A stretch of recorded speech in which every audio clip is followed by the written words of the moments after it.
भी अभ्यर्थी इस बार एग्जाम देने वाले हैं 5 और 7 फरवरी को, चाहे आप आर्ट्स स्ट्रीम हो या फिर कॉमर्स साइंस स्ट्रीम छात्रों के लिए काफ़ी इंपॉर्टेंट वायरल टाइप क्वेश्चंस मैं लेकर आ रहा हूं। और ये सारे के सारे वायरल क्वेश्चंस है बिहार बोर्ड के द्वारा जारी प्रीवियस ईयर्स के ऑफिशियल क्वेश्चन पेपर है सारे। और यहाँ से लगातार कई प्रश्न पूछे जाते रहे आप सभी के एग्जाम्स में। तो वीडियो को सारे अंत तक जरूर देखना, एक एक प्रश्न आप सभी को देखने को मिलेंगे यहाँ से।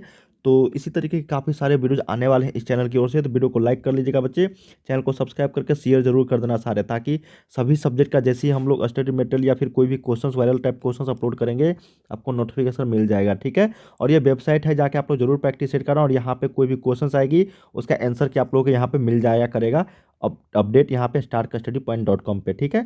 ये ऑफिशियल वेबसाइट है इसी चैनल का, और यहाँ से लाखों छात्र पढ़ाई करते हैं। आप लोग जाके जल्दी से प्रैक्टिस सेट कर लीजिए, काफ़ी सारे इंपॉर्टेंट क्वेश्चंस यहाँ पे अपलोड किए गए हैं। तो चलिए हम लोग मिलते हैं यहाँ पे काफ़ी सारे क्वेश्चंस को लेकर।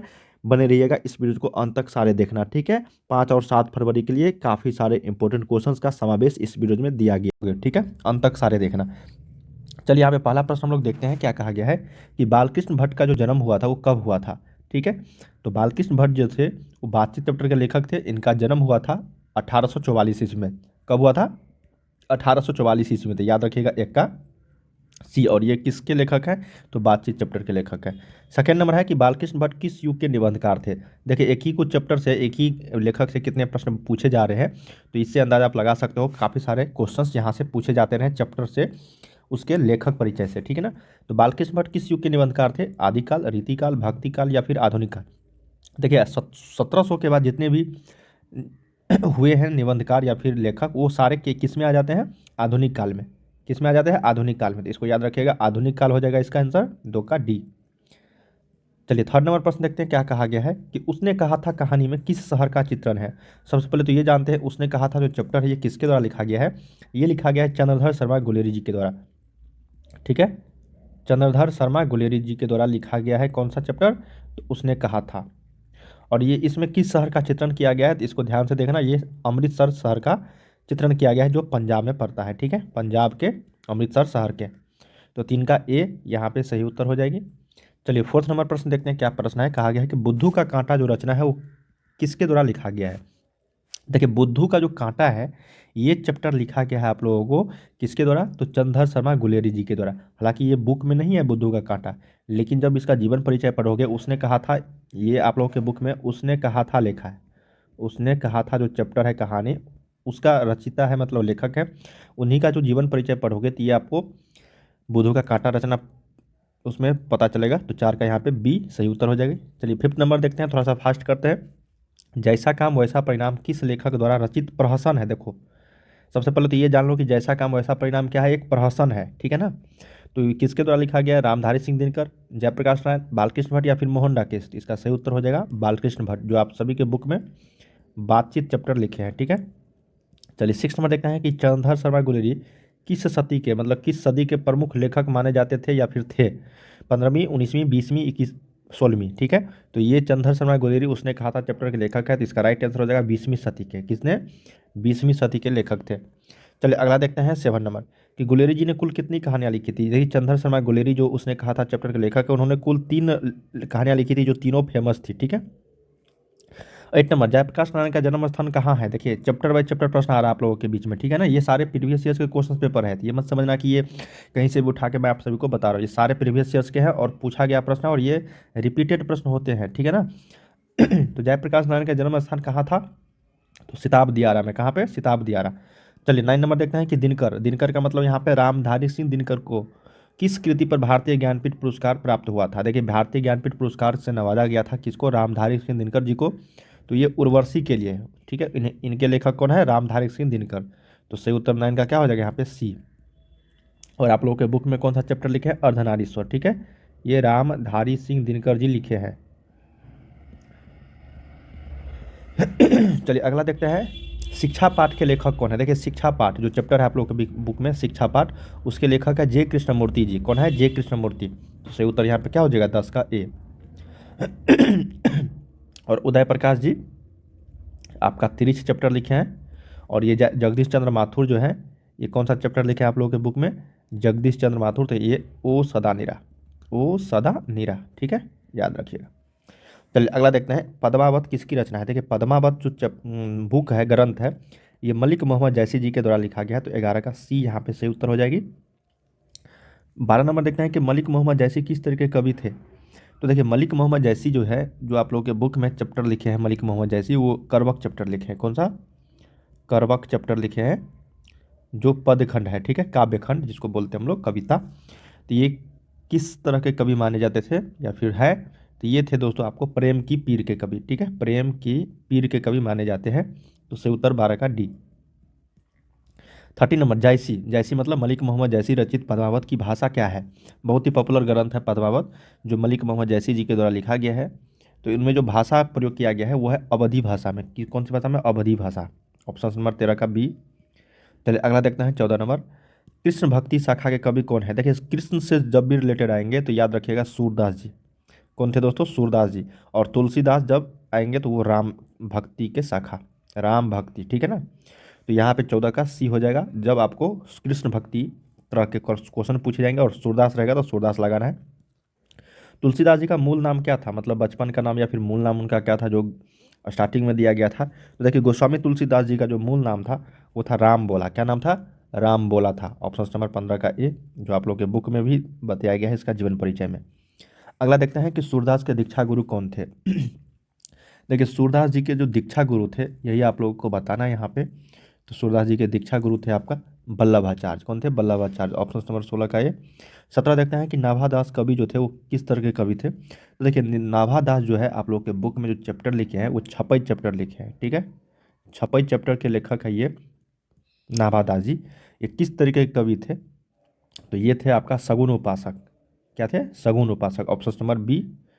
चलिए 18 देखते हैं कि आंसू किसकी रचना है। देखिए आंसू चैप्टर है वो किसकी रचना है? तो ये है जयशंकर प्रसाद जी के द्वारा लिखा गया।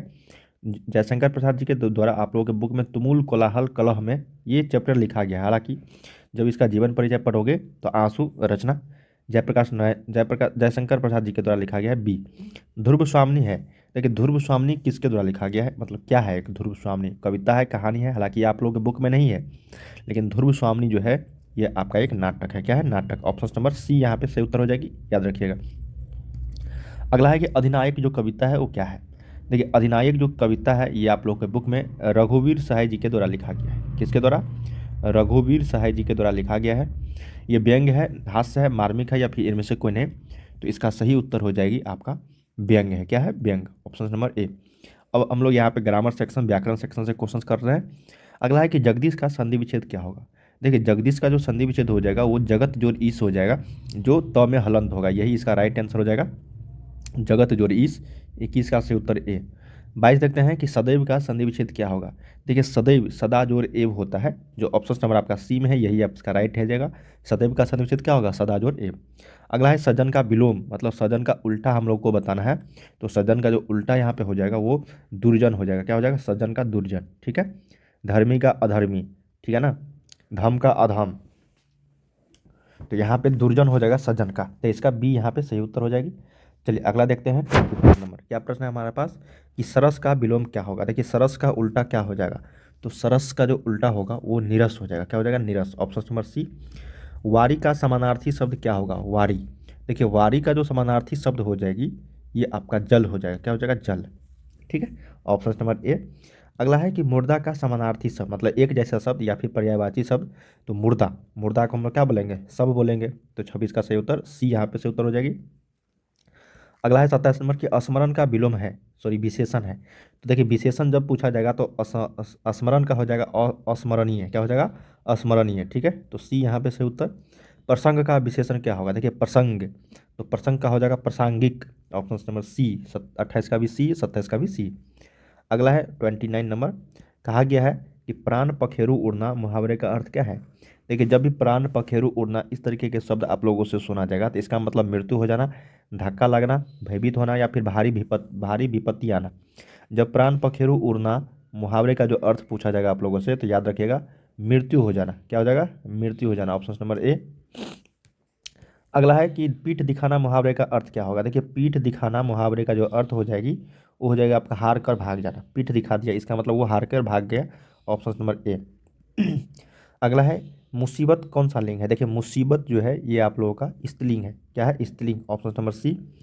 32 देश लिंग है। देखिए देश जो है एक क्या है आपका, देश देश जो एक पुलिंग है, क्या है पुलिंग। ऑप्शन नंबर यहाँ पे ए जो है 31 का ए, 32 का भी यहाँ पे क्या होगा आपका ए होगा, ठीक है।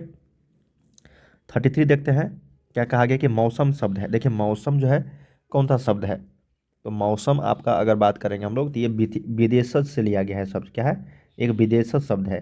विदेश तत्सम तद्भव देशज विदेशज, ये 4 तरह के शब्द होते हैं, इसको आप लोग ध्यान से देखिएगा, 2 से 3 प्रश्न पूछे जाते हैं इस तरीके से। यहाँ पे डी राइट हो जाएगी। अगला देखते हैं कि आशा से अधिक क्या कहलाता है। देखिए जब भी कोई चीज़ आशा से अधिक मिलता है तो उसको हम लोग कौन सा शब्द बोलेंगे, तो आशातीत बोलेंगे, क्या बोलेंगे आशातीत। Option number A. 35 है कि लंबोदर कौन सा समास है। देखिए लंबोदर जो है ये कौन सा समास है, तो इसका सही उत्तर हो जाएगी ये आपका बहुव्रीहि समास, क्या हो जाएगा बहुव्रीहि समास लंबोदर। Option number B. आज कल, देखिए 2 शब्द है आज और कल, तो ये आपका द्वंद्व समास हो जाएगा। कौन सा समास हो जाएगा भाई, द्वंद्व समास हो जाएगा। Option number C. जब भी 2 शब्द आ जाए तो ये आपका द्वंद्व समास कहलाता है। जैसे नवरत्न, जब भी संख्यावाचक का बोध आ जाए तो ये आपका द्विगु समास कहलाएगा। तो यहाँ पे ए जो है इसका सही उत्तर हो जाएगी। 38 देखते हैं कि फलित में कौन सा प्रत्यय है, तो फलित में फल जोड़ इत, तो इसका मतलब इत प्रत्यय होगा, लेकिन कौन सा होगा भाई इत प्रत्यय में, तो ये वाला होगा इत प्रत्यय, क्या होगा इत प्रत्यय। Option number B.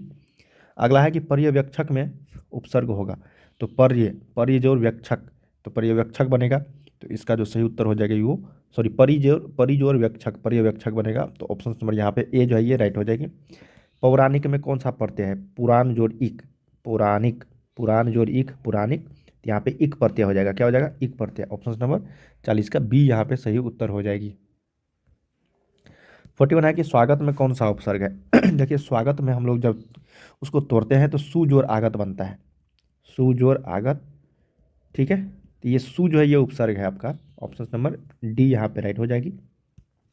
आगामी का विलोम क्या होगा, देखिए आगामी का जो विलोम हो जाएगा वो आपको बताना है। आगामी विगत, आगामी का मतलब आने वाला, और विगत मतलब जो बीत चुका है, ठीक है। ऑप्शन नंबर बी यहाँ पे हो जाएगा। 43 अग्रज का विलोम क्या होगा, देखिए अग्रज का जो विलोम हो जाएगा आपका वो अनुज हो जाएगा, ठीक है अनुज, सी सही उत्तर हो जाएगा यहाँ पे।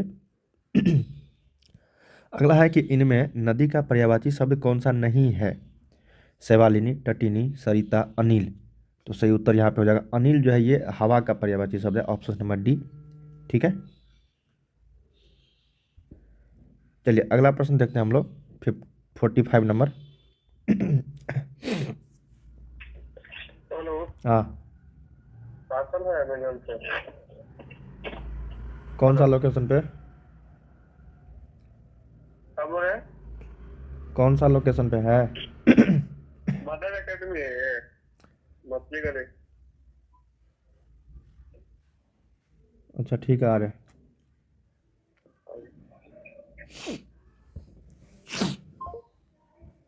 बस यहाँ पे 45 नंबर क्या कहा गया कि अमृत का पर्यायवाची शब्द क्या होगा। इसका अनिल, नदी का पर्यायवाची शब्द नहीं है वो अनिल हो जाएगी यहाँ पे।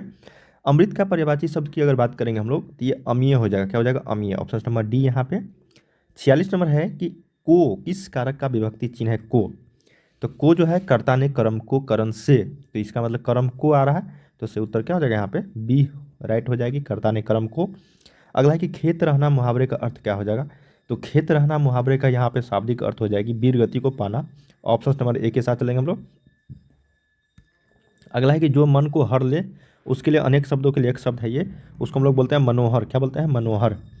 बनावट के अनुसार शब्द के कितने भेद होते हैं, देखिए बनावट के अनुसार शब्द के 3 भेद होते हैं। ऑप्शन नंबर यहाँ पे सी हो जाएगी। अगला है कि कवि का विलोम शब्द क्या होगा, देखिए कवि का जो विलोम शब्द हो जाएगा वो कवित्री हो जाएगा, जो ऑप्शन नंबर बी में है आपका यही राइट हो जाएगी। तो बच्चों हम लोगों ने यहाँ से 1 से लेकर 50 तक क्वेश्चंस किए हैं, जो आप सभी के ऑब्जेक्टिव एमसीक्यू टाइप क्वेश्चंस थे, वो भी वीवीआई वाला जो प्रीवियस ईयर्स में पूछे जा चुके थे, ठीक है।